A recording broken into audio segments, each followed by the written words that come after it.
Hi அன்பர்களே, வணக்கம், வாழ்க வளமுடன். நான் உங்கள் அன்பன் கோபால். என்ன இன்னைக்கு இவ்வளோ மகிழ்ச்சியாக இருக்குன்னு நினைக்கிறீங்களா? இன்னைக்கு நம்ம பேசுகிற தலைப்பே மகிழ்ச்சியை பற்றி தான்.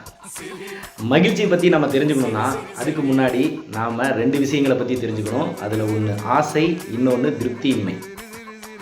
மகிழ்ச்சியை மறைச்சிருக்கிற இந்த 2 திரைகளை நாம் நகர்த்தி பார்த்தோம்னா உள்ளே இருக்கிறது நம்ம ஆன்மாவோட இயல்பான நிலையான பேரானந்த நிலை தான். நாமெல்லாம் சின்ன வயசில் இருக்கிறப்ப மகிழ்ச்சியாக தானே இருந்தோம். இப்போவும் நம்ம குழந்தைங்கள்லாம் மகிழ்ச்சியாக தானே இருக்காங்க. நாம் வளர வளர நம்மளோட ஆசைகளும் சேர்ந்தே வளர்ந்துருது. எல்லா ஆசையும் நிறைவேறிடுமா?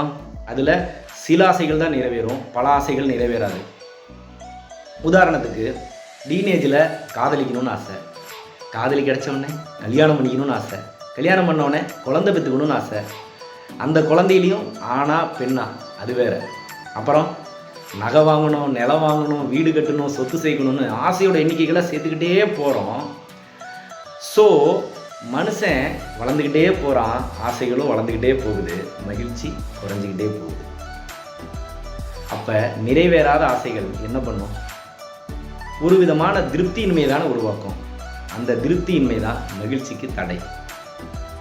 அதை எப்படி சரி பண்ணுறதுன்னு அடுத்த வீடியோவில் பார்ப்போம். வாழ்க வளமுடன். பாய்.